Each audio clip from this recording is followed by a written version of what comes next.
Go ahead and review some of Declare's techniques. Remember, how do we plan the play?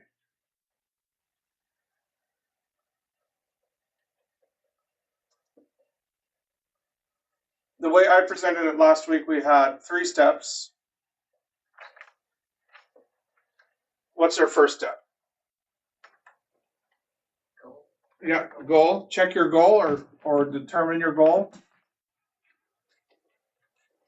Where and how high? No, when you're playing, you've already answered those questions. The auction's over. The bidding is done. But you want to determine your goal. 90% of the time, your goal is going to be whatever your contract was. Second, what do you want to do? Yep, count your winners.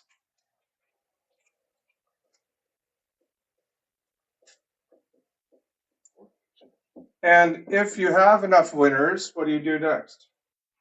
Go for them. Yep, go for them. But there's something very important that you should do before you start trying to cash all your tricks. Look for overtricks. No, that would be part of determining your goal. But if you have enough tricks, what's something that could happen to your winners to make them not winners? Take out Trump. Yeah. Take Trump out. If you have enough winners, you need to pull Trump before you can catch them all. Most of the time, you're going to find that you don't have enough winners. What would you do then? Yeah. Yeah.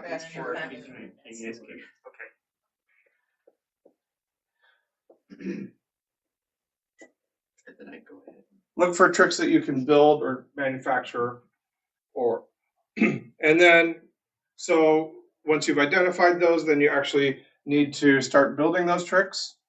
So don't take your winners yet. Build your builders first.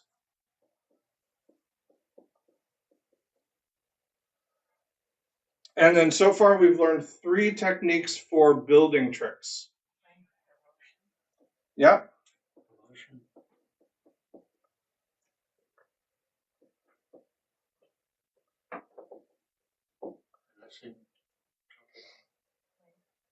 Yeah, I heard someone say length, and I heard someone say trumping.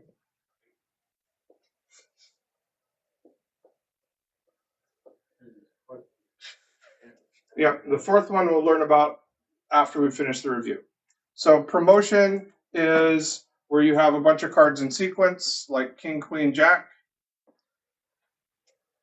This combination is worth 2 tricks. The King will knock out the Ace, and the Queen and Jack will be remaining winners.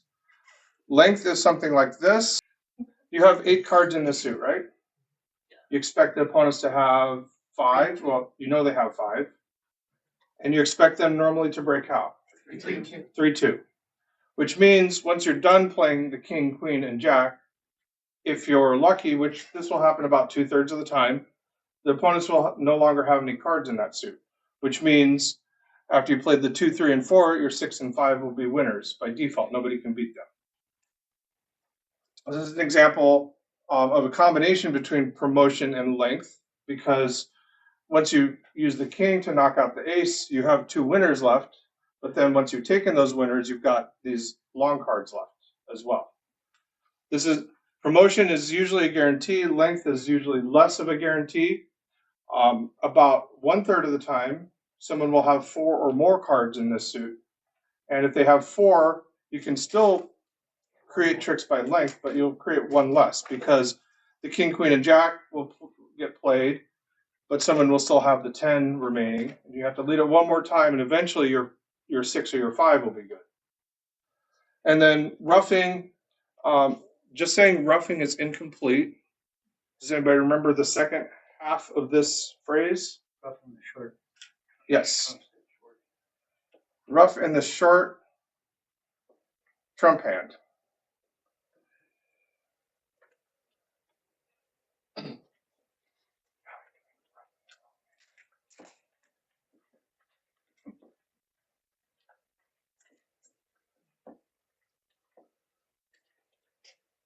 If this is your trump suit and you trump something in the shorthand, which is usually the dummy, but not always. If we trump something here, our 7 of spades has gone away, assuming spades is trumped. We still have 5 more tricks. So we've created 6 tricks out of this.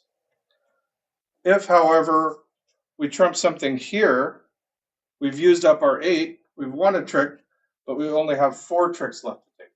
So trumping in the shorthand creates tricks. Trumping in the longhand does not create tricks.